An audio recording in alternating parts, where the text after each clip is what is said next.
And I'll tell you, there's an actual battle to be on the right side for handshakes.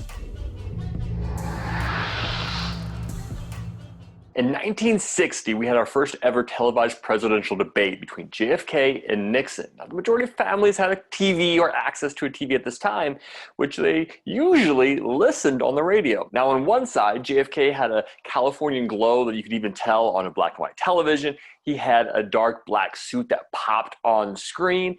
And when asked if he wanted makeup, JFK said, "Absolutely, I'll take makeup." Nixon, on the other hand, was sweating due to some medication that he was on that made him look unhealthy, a gray suit that sort of blended in with the background of the screen. And when asked if Nixon wanted makeup, no, right? Men don't wear makeup. I don't wear any makeup. Before that debate, Nixon was mopping the floor with JFK in their polls. Afterward, JFK demolished Nixon in the polls specifically. Those who listened to that debate on the radio said overwhelmingly Nixon won.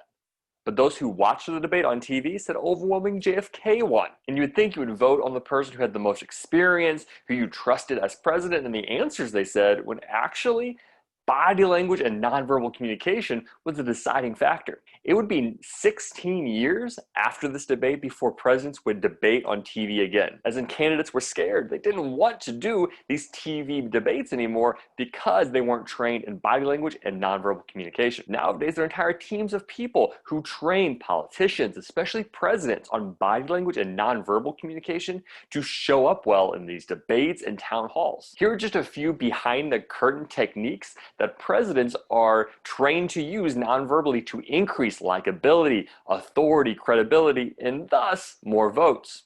Here's one. When they do town halls, they really get off of a bus, give a speech, and get back on the bus. They really don't have time to have a conversation with local people of that town, but they want to be seen as personable. So this is what they're trained to do.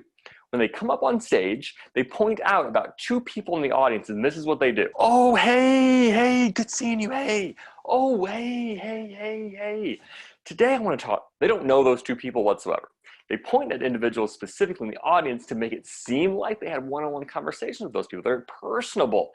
Actually, they just pick out two random people. If I point at you and wave to you specifically, you don't make it a big deal. You probably think I was just pointing at someone behind you. The next trick is lighting. Just like JFK and Nixon, lighting has a big impact on how healthy you look. Every candidate, especially presidential candidates, have a certain light bulb. They have a light bulb that makes their skin tone look as healthy as possible. So yes, part of that team is going up into rafters, into auditoriums and whatnot, and changing out light bulbs to make their candidate look as healthy as possible. There are also techniques that presidential candidates go through for pictures and what pictures are being taken of them specifically. So one of those is handshaking. Did you know that if I'm running for president and I'm going to shake hands with my competitor and there's going to be media there taking pictures, there's a correct side to be on, the left or the right side. And I'll tell you, there's an actual battle to be on the right side for handshakes. So why do you want to be on the right side? Well, have you ever heard the term having the upper hand on someone? If I'm on the right side of the picture and I shake someone else's hand, my hand is on top. Through research, surveys, and polls, people are shown pictures of individuals shaking hands and asking, who do you think is the powerful person in this picture?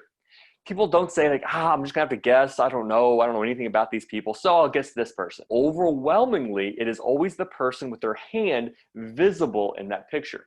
So in the media, when this picture is obviously going to be used on blogs and newspapers and social media, I want to have the upper hand in the picture. When I'm shaking hands, I'm gonna have that specifically.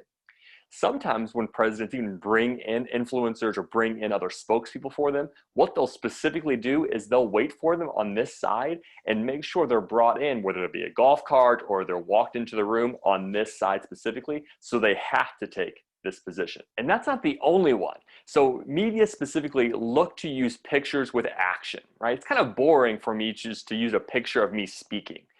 But if I'm with someone else, a competitor or a spokesperson or someone helping with my candidacy, I want to use a picture of interactions. That's why handshake pictures are used so often. Another one is walking. If we're walking away together, here's a tactic that's used quite a bit. What I'll do is if we're walking away, we're walking into the White House, we're walking into a conference room, I'll put my hand on your back, give you a little pat. Good job. that image is used quite often. There's interaction, there's something visual to see, but psychologically, what happens is when I'm patting someone else on the back, I'm saying, good boy, right? Good job. Like I'm the adult, I'm the authority leader. I am non-verbally using body language showing that I am the authoritative person in this relationship. So whether it be what side of the handshake you are on, all the way to when you decide to roll up your sleeves or what colors you use or what tie you wear, etc., all means something in body language, specifically with presidents and politicians. And this is just a few things of behind the curtain of body language to increase likability, authority, credibility, and for this case specifically, votes. We'll see you next week.